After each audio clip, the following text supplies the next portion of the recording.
दोस्तों नमस्कार, आप देख रहे हैं पीपीटी न्यूज और मैं हूं आपके साथ संजय रामफल। आपके लिए लेकर आ रहे हैं हम एक ऐसा प्रोग्राम जिसमें होंगी फिल्मी हस्तियों की बातें, इंटरव्यू, वो तमाम मनोरंजन की चीजें हम आपके लिए लेकर आ रहे हैं ताकि आपका मनोरंजन किया जा सके और वो पुख्ता जानकारियां सिर्फ पीपीटी न्यूज पर आपको देखने को मिलेंगी। हेलो नमस्कार दोस्तों, आप देख रहे हैं पीपीटी न्यूज और मैं हूं आपके साथ संजय रामफल। बने रहिए हमारे साथ और देखते रहिए पीपीटी न्यूज। अगर हमारे चैनल को आपने सब्सक्राइब नहीं किया है तो बेहतरीन और उम्दा खबरें देखने के लिए चैनल को जरूर सब्सक्राइब करें।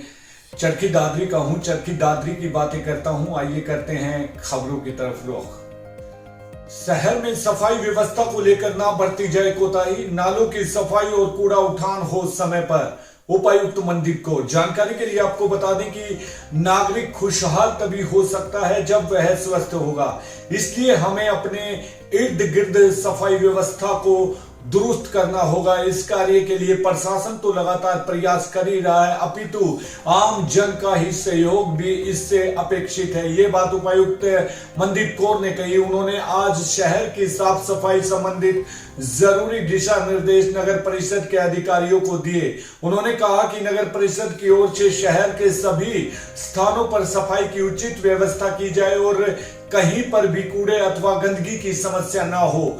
शहर की सफाई व्यवस्था पूरी तरह से चाक चौबंद होनी चाहिए। साथ ही सभी स्थानों से प्रतिदिन कूड़े का उठान भी किया जाए।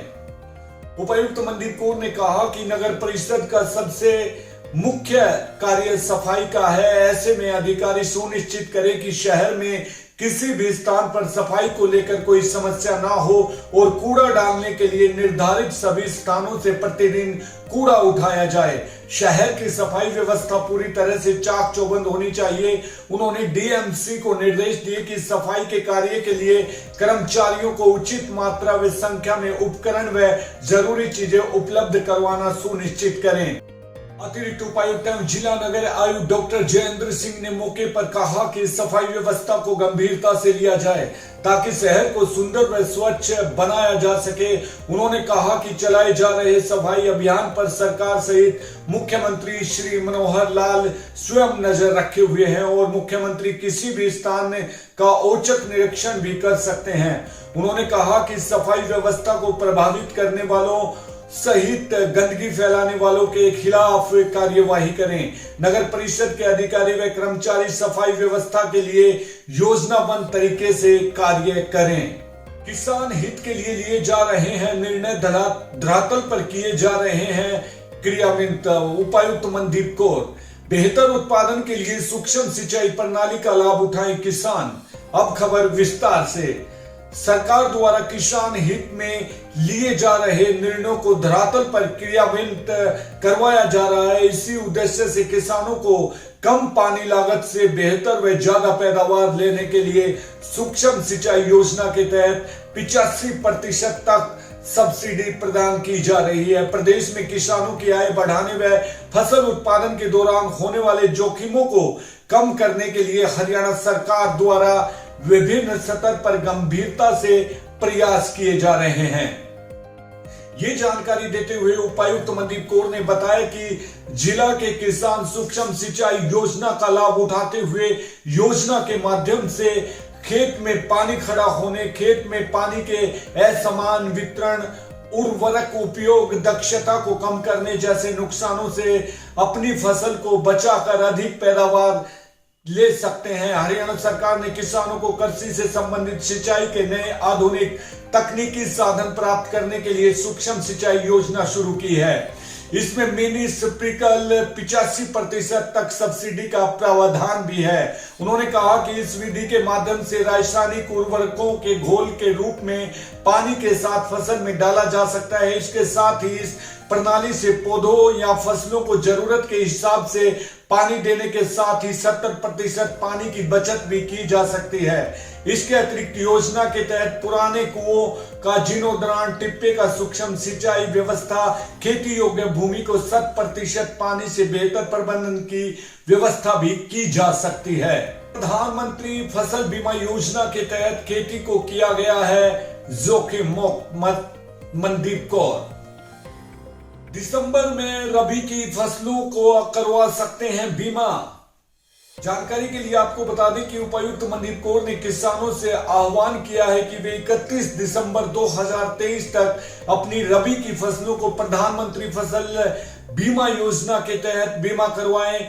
सरकार द्वारा गेहूं, सरसों, जौ, चना, सूरजमुखी फसल का बीमा किया जा रहा है। हरियाणा में भारतीय कृषि बीमा कंपनी द्वारा फसल बीमा योजना संचालित की जा रही है। उपायुक्त मनदीप कौर ने बताया कि सरकार द्वारा इस योजना को सभी किसानों के लिए स्वैच्छिक कर दिया गया है। यदि कोई ऋणी किसान इस योजना में शामिल नहीं होना चाहता तो वह अपना घोषणा पत्र संबंधित वित्तीय संस्थान में जमा करवाए। सभी ऋणी और गैर ऋणी किसान अपने बैंक शाखा, जन सेवा केंद्र, प्रधानमंत्री बीमा फसल योजना पोर्टल के माध्यम से फसल बीमा करवा सकते हैं। सभी किसानों का बीमा कवरेज भारत सरकार के पोर्टल www.pmy गवर्नमेंट द्वारा ही स्वीकृत होगी। प्रीमियम केवल PMBF पोर्टल के भुगतान पर ही किया जाए। उपरी फसल बीमा योजना के तहत खेती को किया गया है जोखिम मुक्त। उपायुक्त मनदीप कौर, किसान 31 दिसंबर रबी की फसलों का करवा सकते हैं बीमा। अब खबर विस्तार से। किसान भाइयों को जानकारी के लिए बता दें कि उपायुक्त मनदीप कौर ने किसानों से आह्वान किया है कि वे 31 दिसंबर 2023 तक अपनी रबी की फसलों का प्रधानमंत्री फसल बीमा योजना के तहत बीमा करवाएं। सरकार द्वारा गेहूं की, सरसों, जौ, चना, सूरजमुखी फसल का बीमा किया जा रहा है। हरियाणा में भारतीय कृषि बीमा कंपनी द्वारा फसल बीमा योजना संचालित की जा रही है। उपायुक्त मनदीप कौर ने बताया कि सरकार द्वारा इस योजना को सभी किसानों के लिए स्वैच्छिक कर दिया गया है। यदि कोई ऋणी किसान इस योजना में शामिल नहीं होना चाहता तो वह अपना घोषणा पत्र संबंधित वित्तीय संस्थान में जमा करवाएं। सभी ऋणी व गैर ऋणी किसान अपने बैंक शाखा, जन सेवा केंद्र अथवा प्रधानमंत्री फसल बीमा योजना पोर्टल के माध्यम से फसल का बीमा करवा सकते हैं। सभी किसानों को बीमा कवरेज भारत सरकार के पोर्टल द्वारा ही स्वीकृति होगी। प्रीमियम राशि केवल PMFY पोर्टल के भुगतान गेटवे द्वारा ही भेजी जाए। उपायुक्त ने बताया कि बीमा करवाने के लिए आवश्यक दस्तावेजों में जमाबंदी, नवीनतम आधार कार्ड, नवीनतम बैंक पासबुक, फसल बुआई का प्रमाण पत्र, मेरी फसल मेरा ब्यौरा, पंजीकरण के प्रति तथा काश्तकार प्रमाण पत्र किसानों के लिए शामिल है। इस संदर्भ में अधिक जानकारी के लिए निःशुल्क सहायता नंबर पर संपर्क किया जा सकता है। यात्रा के दौरान घर बैठे लाभ उठा रहे हैं ग्रामीण आम जन के सपने हो रहे हैं साकार। मनदीप कौर, विकसित भारत यात्रा के तहत शुक्रवार को 6 गांव में हुए कार्यक्रम। उपायुक्त मनदीप कौर ने कहा कि विकसित भारत यात्रा के तहत किए जा रहे कार्यक्रमों के माध्यम से यह सुनिश्चित किया जा रहा है कि सभी नागरिकों को अपने अधिकार और हक प्रदान किए जाएं। जन कल्याणकारी योजनाओं का लाभ लेना प्रत्येक पात्र व्यक्ति का हक है और सरकार विकसित भारत यात्रा के माध्यम से ही इसे सार्थक कर रही है। केंद्र व प्रदेश सरकार की ओर से पात्र नागरिकों को लाभ देने के लिए ही योजनाओं की शुरुआत की जाती है। ऐसे में प्रत्येक पात्र व्यक्ति का हक है कि उसे योजनाओं का लाभ मिले। इसके लिए सरकार की ओर से व्यवस्था की जा रही है। इस कड़ी में प्रत्येक गांव में विकसित भारत संकल्प यात्रा पहुंच रही है और लोगों की समस्याओं का समाधान भी किया जा रहा है। अभी तक यात्रा द्वारा जिला के 70% गांवों को कवर किया जा चुका है। इस दौरान हजारों लोगों का केंद्र व राज्य सरकार की योजनाओं का लाभ उपलब्ध कराया गया है। किसी परिवार का पहचान पत्र ठीक किया गया है तो किसी को आयुष्मान कार्ड उपलब्ध कराया गया है। इस दौरान हजारों लोगों के स्वास्थ्य की भी जांच हुई है। जिले के 6 गांवों में अख्तियारपुरा, मानकावास, मांडी, हरिया, हड़ौदा, गोकल व झुंझुनू खुर्द में कार्यक्रमों का आयोजन किया गया। स्थानीय राम मंदिर में होने वाला 12वां सामूहिक सुंदरकांड होगा अपने आप में ऐतिहासिक। आचार्य गौरव दीक्षित महाराज।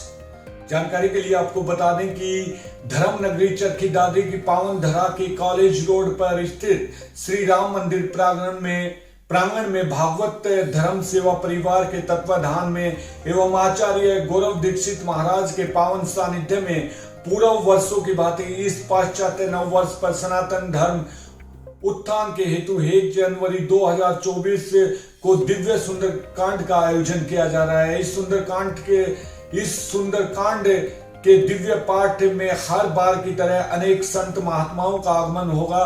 ये जानकारी देते हुए आचार्य गौरव दीक्षित महाराज ने बताया कि इस वर्ष होने वाले इस आयोजन में सहयोग करने वाले भक्तों के साथ साथ आयोजन 2 बजे से पहले आने वाले हर एक भक्त को प्रसाद स्वरूप शॉल भेंट की जाएगी। अयोध्या में नवनिर्मित मंदिर से इन दिनों पूजित अक्षत वहां से भिजवाए गए हैं। इनका वितरण आगामी 1 से 15 जनवरी तक जिले के ग्रामीण, कस्बाई व शहरी क्षेत्रों में किया जाना है। इस वितरण को सुचारू रूप से करने के लिए विभिन्न धार्मिक संगठनों द्वारा लगातार बैठकों के जरिए कार्यक्रमों को निश्चित किया जा रहा है। विश्व हिंदू परिषद की जिला अध्यक्ष श्रीमती रोशनी शर्मा ने बताया कि इसी कड़ी में आज भी नगर के अलग अलग स्थानों पर बैठकों का आयोजन किया गया। गांव पांडवान की पंचायती जमीन पर सरपंच रविंदर व ग्राम सचिव द्वारा जमीन पर अवैध कब्जा करने व हरे पेड़ों को काटकर बेचने के बारे में पांडवान गांव के ग्रामीणों ने उपायुक्त के निवास पर मुलाकात कर उन्हें लिखित में शिकायत सौंपकर कार्यवाही करने की मांग की है। ये जानकारी देते हुए पांडवान निवासी विकास पुत्र दलबीर सिंह व अन्य ग्रामीणों ने उपायुक्त मनदीप कौर को अवगत कराया कि गांव पांडवान की पंचायती जमीन पर सरपंच और ग्राम सचिव द्वारा मिली भगत करके 1 एकड़ जमीन पर अवैध कब्जा करने की कोशिश की जा रही है, क्योंकि उस जमीन पर जो हरे पेड़ खड़े थे उनको भी सरपंच व ग्राम सचिव ने वन विभाग से कोई अनुमति लिए बिना ही कटवा कर बेच दिया गया है, जिसके कारण ग्राम पंचायत पांडवान को आर्थिक नुकसान झेलना पड़ रहा है। ग्रामीणों ने बताया कि जो पेड़ बचे हुए हैं उनकी कीमत भी लाखों रुपयों में है। जहां पर भी हरे पेड़ थे उस जगह को खाली करके उस पर कब्जा कर लिया गया है। यहां तक कि बचे हुए हरे पेड़ों से सरपंच व ग्राम सचिव ने मिलकर मोटे रुपए कमाए हैं। ग्रामीणों ने सरपंच व ग्राम सचिव के खिलाफ जमीन पर अवैध कब्जे व हरे पेड़ों को काटकर बेचने पर विभागीय कार्यवाही अमल में लाए जाने की गुहार लगाई है। उपायुक्त मनदीप कौर ने सारी स्थिति को समझते हुए जल्द कार्यवाही करने का सकारात्मक आश्वासन भी ग्रामीणों को दिया है। तो दोस्तों, ये थी हमारी आज की तमाम मोटी मोटी खबरें। अगर आपकी भी कोई ऐसी समस्या की खबरें हैं तो आप हमें भेज सकते हैं, ईमेल कर सकते हैं। फिर मिलते हैं कल हम इसी वक्त इसी समय नई खबरों के साथ। तब तक संजय रामफल को दीजिए इजाजत। नमस्कार, जय हिंद, जय भारत।